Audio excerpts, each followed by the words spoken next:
The crystal bowl slipped out of my hands the second I heard my daughter laugh and say, "If he wanders into the photos, crop him out. He's a disgrace." It hit the hardwood in my dining room and burst into sugared peaches, glass, and syrup around my shoes. My fingers went numb. My jaw locked so hard I tasted iron at the back of my tongue.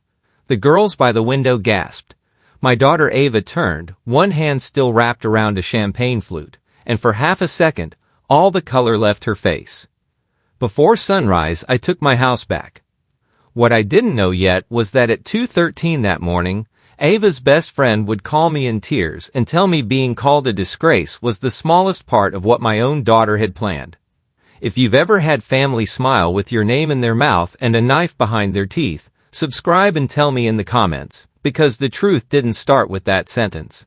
It started months earlier, when Ava began speaking to me like I was something she had to hide. The first sign was my truck. I drove the same 1998 Ford I'd had since my wife Lena was still alive. White once, more rust and primer now, with a cracked vinyl seat I kept meaning to reupholster and never did, because there was always something more urgent. Tuition, rent, braces, a furnace, a leak, life. Ava used to love that truck. When she was 8, she'd sit in the middle seat with a grape popsicle and announce turns before I made them, like she was directing traffic for the whole city. When she got older, I used it to move her into her college dorm, then her first apartment, then out of the apartment she couldn't afford after her first breakup, and then again into the condo I helped her buy when the real estate market made everybody her age feel rich and broke at the same time. Then she got engaged to Grant Hale. Grant wore loafers without socks in October and called it effortless. His father sat on 2 hospital boards and spoke in that polished, low voice rich men use when they want to sound reasonable while making a threat. His mother sold historic homes and said words like provenance and pedigree about crown molding. Their family had portraits in oil. My family had fingerprints on everything we owned because we built it ourselves. A week after the engagement, Ava called and asked if I could do her one tiny favor. "Of course," I said. "Can you maybe not bring the truck when you meet Grant's parents?" I laughed because I thought she was joking. She didn't laugh back. "It's just," she said, lowering her voice, "they notice things." That should have been enough to stop me cold. It wasn't. Because when you've spent your whole life being a father, you get trained to hear discomfort in your child's voice and treat it like an emergency. You don't stop and ask whether the emergency is you. So I borrowed my foreman's Buick. I shaved twice. I wore the dark gray blazer Lena bought me 17 years earlier for Ava's middle school awards night. The sleeves were a little short now. My wrist showed. I told myself none of it mattered. At dinner, Grant's mother looked at my hands before she looked at my face. They were clean. I'd scrubbed them. But no amount of soap takes 38 years out of a man's skin. Stitch scars, burn marks, the crescent on my thumb where a staple gun bit me in 2009, the thick rope of old tendon damage near my wrist from lifting sheet metal too young and too long. My hands had built kitchen cabinets, fixed fences, carried couches, dug drainage lines, repaired school stage sets, installed shelves in Ava's first office, and sanded every stair tread in the house she would later try to take from me.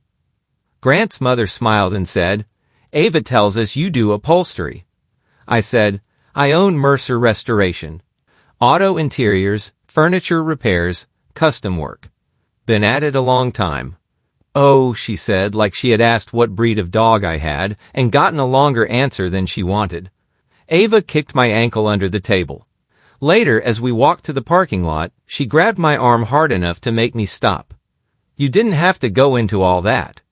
"All what?" "The business stuff. The shop. The old jobs. It sounds small." I stared at her. The parking lot smelled like wet leaves and diesel.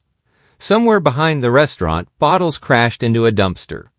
"That business stuff paid for your school," I said. She sighed the way people sigh when they think someone else is being difficult on purpose. "Dad, I know. I'm just trying to help. Grant's family is different." Different. That word became a hallway I kept walking down for months. Different meant she asked me not to tell the story about how she used to glue sequins to her sneakers because Grant's cousins wouldn't get it. Different meant when I came to see her condo. She moved the framed photo of Lena and me from the kitchen shelf before Grant's mother arrived because the silver frame doesn't go with the room. Different meant when I offered to build a walnut console table for the wedding gifts. She said she'd rather rent one because the planner wanted something that looked more refined. And still, I kept showing up. I kept showing up because Ava was all I had left of the life Lena and I built together. My wife died 11 years ago on a Thursday in late March, while sleet tapped the hospital window like somebody fingernailing for attention. Ovarian cancer. 43 years old. We had exactly 6 months from diagnosis to funeral, which is a cruel amount of time. Long enough to watch the future come apart in installments. Short enough that none of it ever feels possible afterward. Ava was 19 then. Angry, smart, beautiful, terrified. She didn't cry at the burial. She stood in a black coat with Lena's nose and my stubborn jaw and stared at the ground like if she blinked, she'd fall in with the coffin. That night when everyone left, she came into the kitchen and found me sitting at the table with Lena's tea mug in my hand. "What do we do now?" she asked me. I still hear it sometimes in the house when it's quiet. What do we do now? What we did now was survive. I sold Lena's jewelry except the wedding band and the small gold locket Ava said she wanted someday. I refinanced the house. I turned down the offer to buy the shop building because cash flow mattered more than pride. I ate a lot of toast for dinner and called it being too tired to cook. I learned how to talk to a grieving daughter without making her feel watched. I learned how to walk past Lena's side of the closet without stopping every time. When Ava wanted to transfer to a private design program because the public school wasn't taking her seriously, I took a second mortgage. When she wanted to quit halfway through and switch to marketing, I said okay. When she got her real estate license and needed a temporary bridge to cover rent while she built a client base, I gave her one. When she cried in my driveway at 26 because she had maxed out 2 credit cards trying to stage listings to look richer than she was, I paid them off and never told anyone. I did not do any of that because I was a fool. I did it because fathers build nets and hope their children use them to jump higher, not to hang them. By the time Ava got engaged, my house had become useful to her in a way I should have recognized. It was a 1920s cedar place on Maple Street with a wraparound porch and 3 front windows that caught late afternoon light, like they were trying to remember another century. Lena and I bought it when the pipes froze in winter and the wallpaper in the upstairs hall peeled like old bark. We restored it 1 room at a time. She picked paint colors by holding little cards against the walls and squinting like she could hear the right answer. I rebuilt the banister after the original cracked. She sewed a blue cloth tag around the brass front door key from a piece of one of her old dresses, so I'd stop losing it in my work jeans. On the tag, in tiny crooked stitches, she put 2 words. Come home. I carried that key every day after she died. When Ava announced she wanted the engagement party and rehearsal dinner at my house because it had old character and photographs beautifully, I heard Lena in the walls and said yes too fast. I repaired the porch step. I stripped and resealed the dining table. I rehung the dining room chandelier because the left arm had been dipping for years. I polished silver nobody used. I hired a landscaper for the first time in my life because Ava said the hedges looked tired. Then she came by one Tuesday afternoon with coffee and a stack of folders and said too casually, "Do you know where the deed is?" I looked up from the workbench in the garage. The deed to what? The house? Why? She shrugged. Grant's mom mentioned estate planning. Since mom's gone and it's just you, she said there are smart ways to protect assets before marriage. We should get organized. We should. It was the kind of sentence that sounds loving if you don't look at it too long. I'm organized, I said. She smiled and walked toward the kitchen, like she knew the place better than I did. That night, I found my desk drawer half an inch open. I always close it, always. It sticks unless you lift slightly and push with your hip. Lena used to laugh and call it the house's lie detector. If the drawer was open, somebody had been in it who didn't know the trick. Inside, the folder with the mortgage papers had been shifted. So had the small lockbox where I kept Lena's ring, the deed, and a few letters I never reread but couldn't throw away. Nothing was missing. But the order was wrong. I stood there with the drawer in my hand and felt the first cold thread of something I didn't want to name. 2 days later, Ava called and asked if I still had copies of Lena's death certificate. A week after that, I found a memory care brochure in my kitchen trash under coffee grounds and an empty yogurt cup. Brookside Living, Private Suites, Medication Management, Dignity in Transition. I stared at it so long my coffee went cold. When I asked Ava about it, she laughed. "Oh my God, that?" Grant's mom dropped off a bunch of brochures. One of her clients was downsizing a parent and she didn't want them. Why was it in my trash? She gave me a look I had started seeing more often by then. Pity mixed with impatience. "Dad, you probably picked it up with the mail." Probably. That word started appearing wherever the truth used to be. You probably forgot. You probably moved it. You probably misunderstood. But that wasn't the part that broke me. The part that broke me was the night of the engagement party, standing in the kitchen I built with my own hands, while waiters passed trays of roasted figs and burrata through the doorway, and my daughter turned my life into an embarrassment she needed edited out of the frame.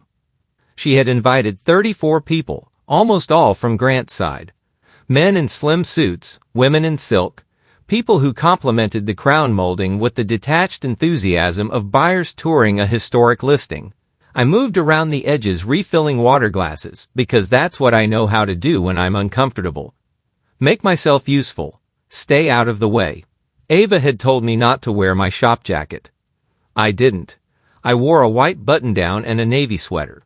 But at some point, when the caterer asked where the extra folding chairs were, I went down to the basement and carried 6 of them up myself. Dust got on my sleeves. Sweat darkened my collar. I didn't think anything of it. Then I heard my name.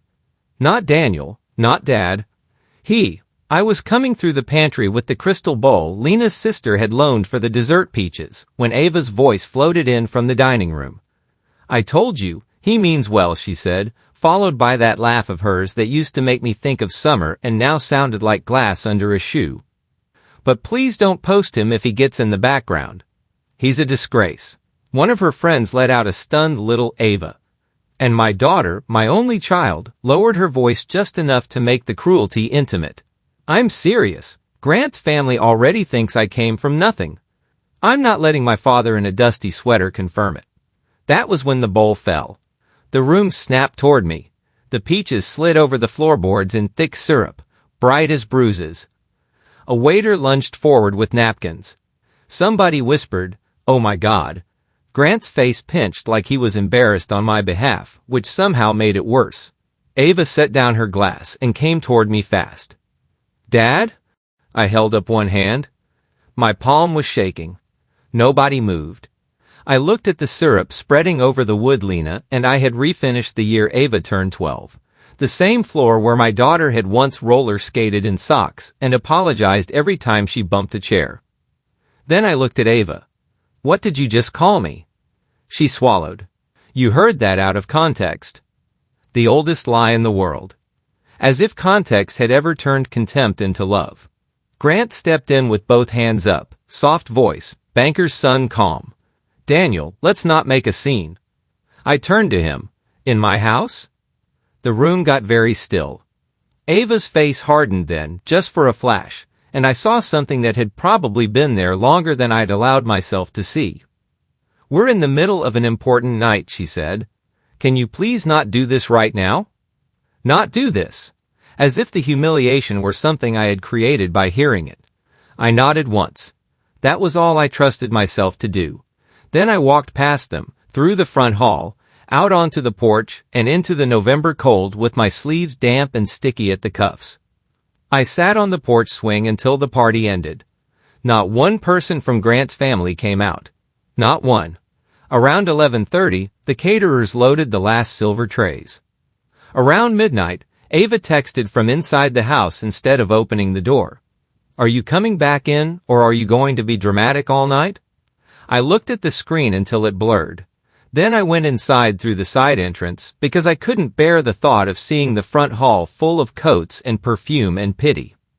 The kitchen smelled like blown-out candles and roasted garlic. Wine rings marked the counter. Someone had set a lipstick-stained flute in Lena's old pie dish, like the whole room existed to absorb other people's carelessness. That's when I noticed the blue ceramic bowl by the back door. It was where I always left my keys. Empty. I checked my coat pocket, my truck, the workbench, the console table in the hall. Nothing. Lena's brass key with the blue cloth tag was gone. I slept maybe 40 minutes that night in a house that no longer felt like mine. At 2:13 a.m., my phone lit up on the nightstand. Nora, Ava's best friend since sophomore year of high school. Nora, who used to sit at my table doing algebra while Ava pretended not to need help. Nora, who cried at Lena's funeral. Nora, who still called me Mr. Mercer when she was nervous, and Daniel when she forgot to be. I answered on the second ring. Hello? All I heard at first was breathing. Then a strangled, "I'm so sorry." I sat up. Nora? She's asleep, Nora whispered. I'm in my car. I left the party and I didn't know what to do. Her voice was shaking so hard, I got out of bed without realizing it and went to the window. What happened? No, she said and then corrected herself. I mean, yes. Something happened. But not tonight. Tonight just made me realize I couldn't stay quiet anymore. The porch light cast a yellow pool over the railing. My breath fogged the glass. Nora, tell me. I heard her suck in air like it hurt. I took the wrong folder. I didn't understand. When we were cleaning up the gifts and planner binders, she said, words tumbling now, there were 3 beige folders and one of them got shoved into my tote. I opened it at home because I thought it was the bridesmaid schedule. Silence stretched. Then she said, it had copies of your deed, your signature, a draft power of attorney, Brookside paperwork, a deposit receipt, and notes. Oh my God, there were notes. The room actually shifted on me. That's the only way I can describe it. Not metaphorically.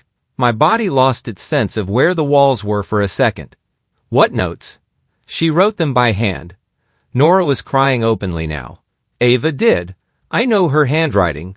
It said, after the wedding, frame the move as temporary recovery support. If he resists, use confusion incidents.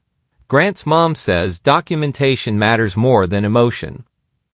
My hand closed around the windowsill so hard the paint dug into my palm. Nora kept going because once a truth like that starts coming out, it comes fast and ugly. There's a checklist. It says get key copied, confirm deed location, collect examples of forgetfulness, talk to Brookside about immediate availability. There's a sticky note from Grant that says, if Daniel gets sentimental, remind him Lena would have wanted stability. Lena, they had put my dead wife into the plan like a tool. I leaned my forehead against the cold glass. How long? I asked. I don't know. Maybe weeks, maybe longer. Grant's mom's been talking about your house constantly. Ava told me they just needed to get you settled somewhere safe so they could take over the property gracefully. She said you'd thank them later when you weren't trying to keep up that big old place alone. That should have been the bottom. It wasn't.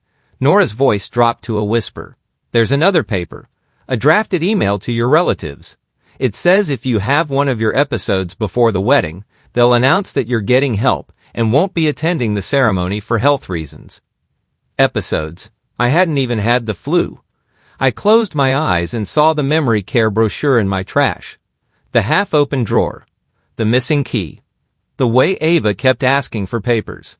The way she'd started correcting me in front of other people, lightly, almost playfully, whenever I mixed up a date or told a story out of order like every normal human being on earth does. She hadn't been worried about me. She had been building a case. Nora, I said, and my voice sounded unlike mine, do you still have the folder? Yes, don't take it back. I won't. Can you come here? She was at my house in 18 minutes. She came up the porch steps in pajama pants, an oversized coat and no makeup, clutching the beige folder to her chest like it might burn through. When I opened the door, she burst into tears for real. I'm sorry, she kept saying.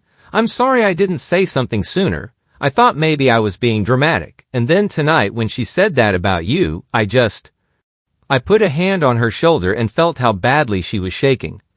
This isn't your shame, I said. The folder smelled faintly of Ava's perfume and fresh printer ink. Inside was everything Nora said and more. A copy of my deed. A scanned page with a bad imitation of my signature from some older document. Brookside Living Pre-Admission, forms with sections highlighted. A legal template for durable power of attorney. A handwritten note from Grant's mother. Need to get ahead of any sentimentality. Men like him cling to objects because they confuse possession with purpose. Men like him. There was also a seating chart for the wedding, with my name penciled at table 12 near the service doors. Beside it, in Ava's handwriting, keep him away from Hale donors. Limited mic access. I laughed once. It came out like a cough. That was the moment something clean and cold moved through me and replaced the grief. Not because I stopped loving my daughter. That would have been easier.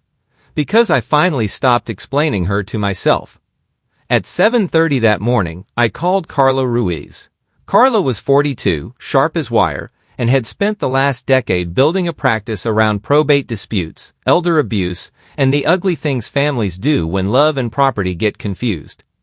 Her father had worked 2 bays down from mine in the old industrial complex before he retired. I used to give her stale vending machine peanuts when she was a kid doing homework in the office after school. By 9, Nora and I were in Carla's conference room with the folder spread out under bright recessed lights. Carla read every page once, then again slower. Finally, she looked at me and said, "You are not overreacting." I hadn't realized until that second how badly I needed someone competent to say that.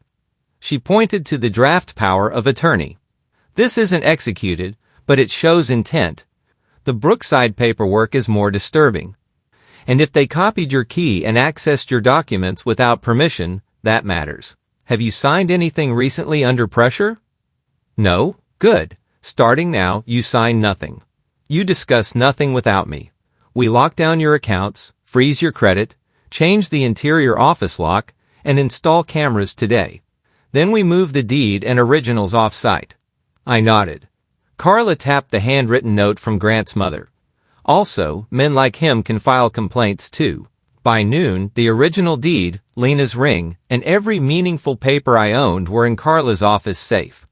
By 2, new cameras watched my study, front hall, porch, and kitchen entrance. By 4, my bank had extra verbal security in place, and my credit was frozen.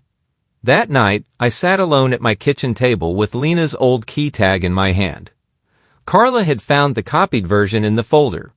A cheap brass duplicate on a ring with a pharmacy rewards tag. My real key was gone, which told us Ava or Grant still had it. I rubbed my thumb over the blue stitches. Come home? I had. Too late maybe. But I had. I thought they might back off if I went quiet. I was wrong.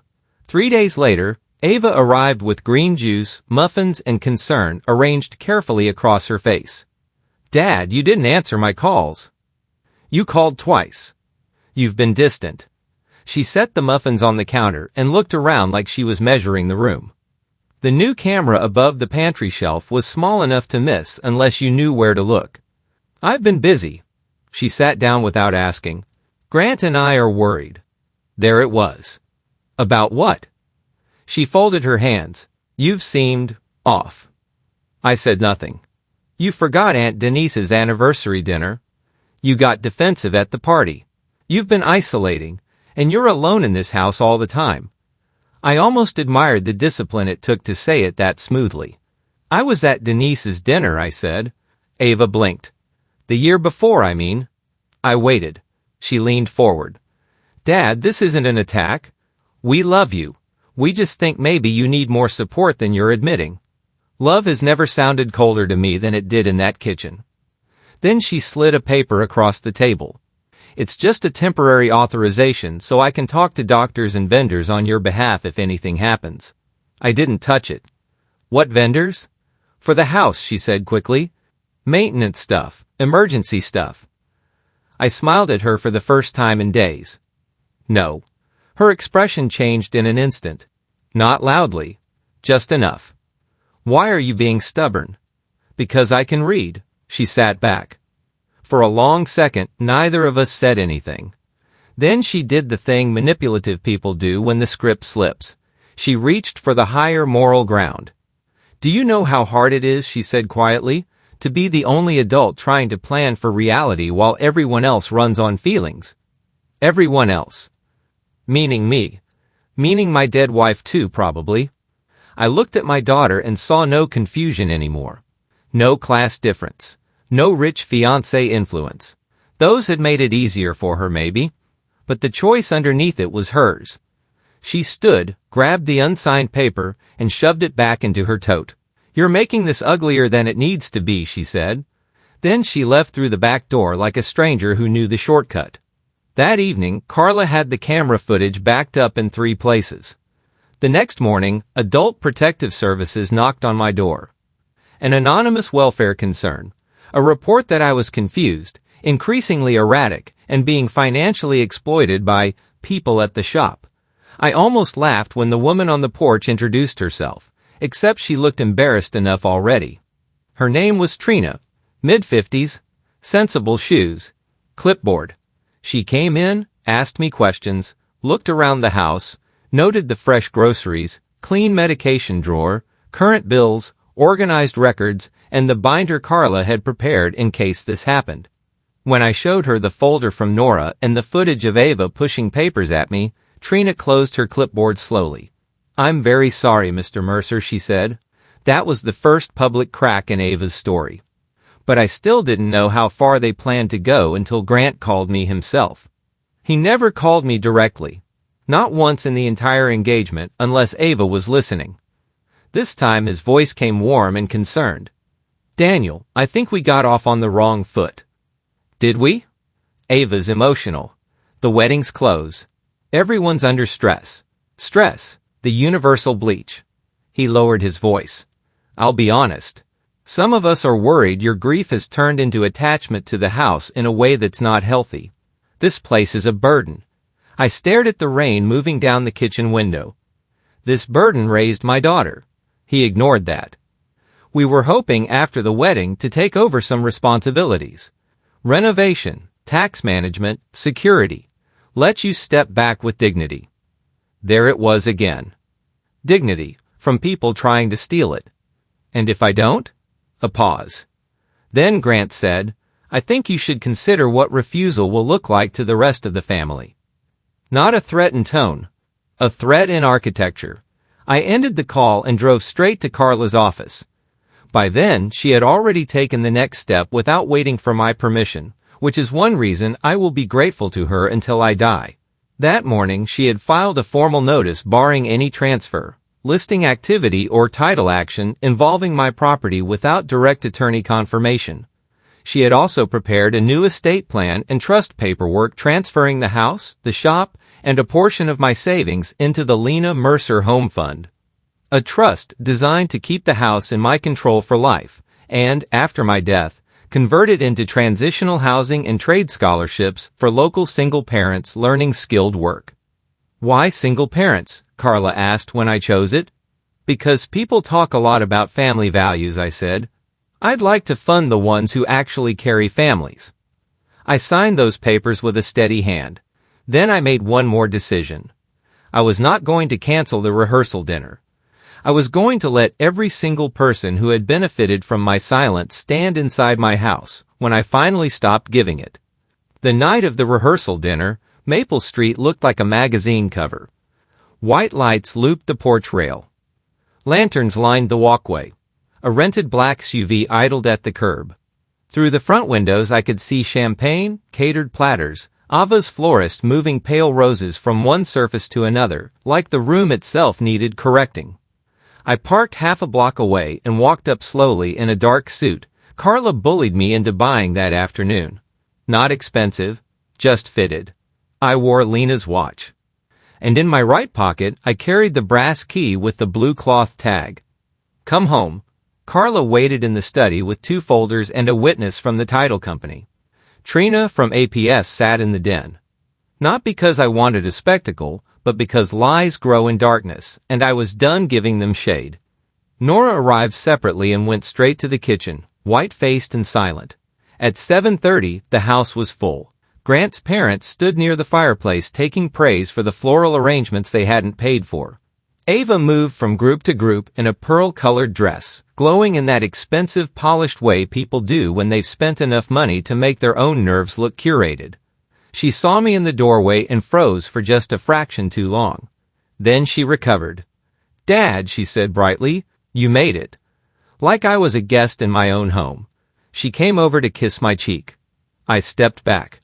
A tiny break in the air. Barely audible, but everybody near us felt it. Dinner was announced. People drifted toward the dining room. Grant's father tapped his fork on a water glass and thanked everyone for coming. Grant spoke about partnership. Ava laughed at the right places. Somebody mentioned legacy. Legacy. I sat at the end of the table under the chandelier. I had rehung myself and watched my daughter smile into a future built out of my labor and my erasure. Then Grant's mother stood. She lifted her wine glass and said, "Before tomorrow, I just want to say how proud we all are that this transition is happening with such grace. Daniel, it takes real humility to know when it's time to let the next generation take over." A few people nodded before their brains caught up to the sentence. Ava went still. Grant looked at her. That was my moment. I stood up. My chair legs scraped the floor. Every conversation died. "Funny choice of words," I said. "Grace." No one spoke. I reached into my pocket, took out the brass key with Lena's blue tag, and set it on the table beside my plate. "You all came into my house tonight thinking you knew the story," I said. That my daughter was marrying well. That I was emotional, difficult, maybe slipping a little. That after the wedding, I'd be gently moved aside so younger, more polished hands could take over. Some of you may have even believed that was kindness. Grant's mother opened her mouth. Carla stepped out of the study and into the dining room behind me. I kept going. Here's the actual story. My daughter and her fiancé copied my key, accessed my private documents, drafted power of attorney papers I never agreed to, contacted a memory care facility without my knowledge, filed a false welfare complaint, and planned to use my dead wife's name to pressure me into surrendering my home. The silence after that was not shock. It was the sound of people recalculating themselves in public. Ava stood so fast her napkin fell into her lap. "Dad, stop." "No?" It came out calm. That was the part that made everybody listen. Grant looked around the room like he could still salvage the script. "This is a misunderstanding." Carla opened the first folder and placed copies down the center of the table, like cards in a game nobody wanted to admit they were playing. Deed copies, Brookside paperwork, handwritten notes, the sticky note mentioning Lena, the false pre-admission plan, the email draft about my episodes. Nora stepped forward from the kitchen, tears already in her eyes. "I found the folder after the engagement party," she said, voice breaking. "I brought it to him. It's real." Ava turned on her so violently the chair behind her tipped. "You went through my things?" Nora flinched but didn't move. "I opened the wrong folder," she said, "and thank God I did." Grant's father picked up the Brookside form and went pale. "What is this?" Grant's mother reached for it. He pulled it away from her. I took one breath and then gave them the part I had saved for last. "This morning," I said, "I signed the final papers placing this house and my business assets into the Lena Mercer Home Fund. I retain full control while I'm alive. After I'm gone, neither Ava nor anyone she marries gets to sell this house, borrow against it, inherit it, or call it theirs. It will help people who actually need a home." Ava made a strangled sound. "You can't do that." I looked at her. "I already did." Grant's polished calm cracked then. He turned to Ava, not me. "You told me the trust conversation was hypothetical." She stared at him. "Don't do that. Did you file that complaint?" "Grant, did you?" She was cornered now, which is when entitled people reveal what they think honesty is for. Not truth. Leverage. "We were trying to prevent a mess," she snapped. "He's impossible. He clings to everything. He lives like it's still 1998, and expects gratitude because he paid for things fathers are supposed to pay for. The room recoiled. Not from me. From her. That was the moment the narrative left her hands. Carla placed one final page on the table, the camera still of Ava in my study, opening the drawer with the lockbox. Timestamp visible, face clear. Then Trina from APS stepped into the doorway and said, almost apologetically, "For the record, Mr. Mercer was found fully competent. The welfare complaint will be documented as malicious." Grant's mother sat down hard. Grant's father rose from his chair slowly and looked at his son with something colder than anger. Reputation math. Liability math. The exact calculation people like him pretend they're too ethical to make. "This is over," he said. Ava turned to him. "What?" He didn't answer her. He was looking at Grant. "Outside, now." Grant started to speak, then stopped when he saw Carla holding up another sheet.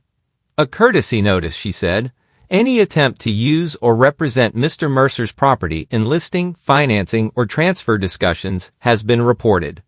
Also, final payment for tomorrow's venue and vendors was tied to Mr. Mercer's card. That authorization has been withdrawn." A wedding planner near the doorway made a noise I can still hear if I let myself.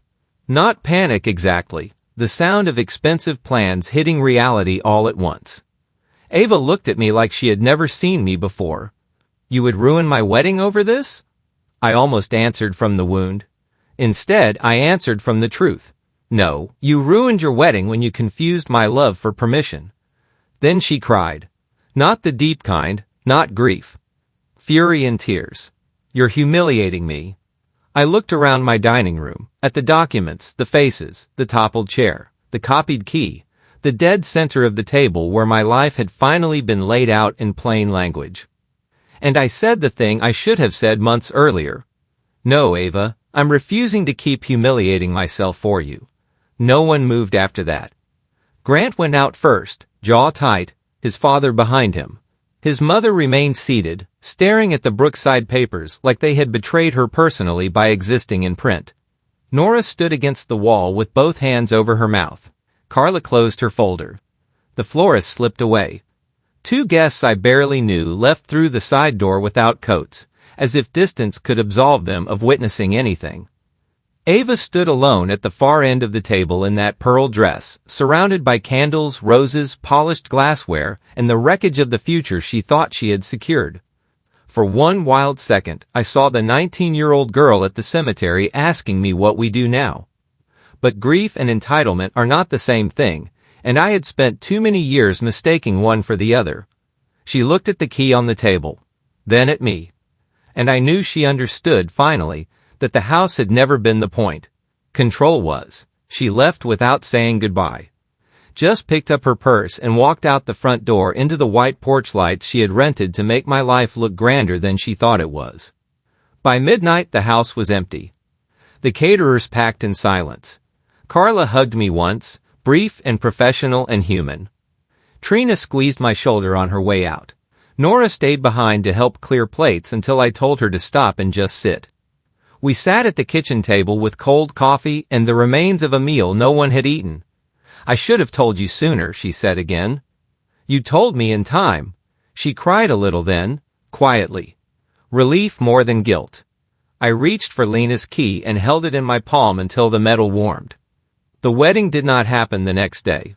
Grant's family released one of those careful statements people issue when they want to sound above scandal, while standing ankle-deep in it. Irreconcilable concerns. Misalignment. Private family matter. Grant moved out of the condo within 2 weeks. Ava lost her position at the brokerage 3 months later. Not because I chased her professionally. I didn't have to. The ethics review opened once the title company documentation surfaced, and luxury real estate firms are very particular about how fraud looks when it wears heels and smiles. Last I heard, she was freelancing marketing copy for a startup 2 towns over and telling people the wedding ended because of complex grief in the family. For a while, relatives called me asking if I could have handled it more quietly. That was my favorite part. Quietly. As if quiet was the moral option. As if silence had not been the fertilizer for every bad thing that followed. I told each of them the same thing. If you want a softer version, invent one. I'm done carrying the hard one alone. Adult Protective Services closed the complaint. Carla helped me finalize the trust. The shop had its best spring in years because apparently there is something clarifying about almost losing your house to your own child. I stopped saying yes automatically. I stopped apologizing for earning my life with my hands. I stopped translating my dignity into convenience for other people. 6 months later, I opened the upstairs room Lena once wanted to turn into a studio and began converting it into a temporary apartment for scholarship recipients working through the trade program. Nothing fancy. Good light. Clean walls. Real locks. A bed that didn't feel borrowed. The first person who used it was a 28-year-old mother learning cabinet restoration after leaving a man who mistook ownership for love. She cried when she saw the room. "Are you sure?" she asked me. Yes, I said, I was. Nora still comes by some Sundays. Not every week. Just enough that the house feels connected to the world again. Sometimes she brings pie from the bakery near her apartment. Sometimes she just sits at the kitchen table and tells me office gossip while I repair chairs or sort invoices. Once around Christmas, she handed me a small wrapped box and said, "I found this in one of the wedding storage bins Ava left with me." Inside was Lena's gold locket, the one Ava had once said she wanted someday. I held it so carefully my hands forgot all their damage. I have not heard Ava's voice in 11 months. Not because she hasn't tried. She has. Calls at first, then emails. Then one handwritten letter Carla forwarded after checking it. The first few were full of explanation. Stress, influence, pressure, miscommunication. Then came anger. Then shame disguised as defensiveness. None of them said what needed saying. The last one did. It was 3 sentences. I was cruel to the one person who never treated me as disposable. I don't expect forgiveness. I finally understand what I did. I read it twice. Then I put it in the lockbox with Lena's letters. Some wounds do not close because the other person finally learns the language for them. They close because you stop reopening them with hope. That's the part I wish more fathers understood. Love is not proved by how much humiliation you can absorb. It is not noble to become smaller so your child never has to face what they're becoming. And family is not the people most comfortable spending what you built. It's the people who know what it cost. Tonight the house is quiet. The porch light is on. The banister still carries the faint mark where Ava crashed her roller skate wheel into it at 12 and blamed the dog. The dining room floor has no trace left of the sugared peaches. My tools are lined in their drawer. Lena's watch is on the nightstand. The blue stitched key rests warm in my hand. Every night before bed, I lock the front door with that brass key and hear the old deadbolt settle into place. A clean sound. A final sound. Home, I learned too late, is not where people ask you to disappear for their comfort. Home is where your dignity can still recognize you when you walk in.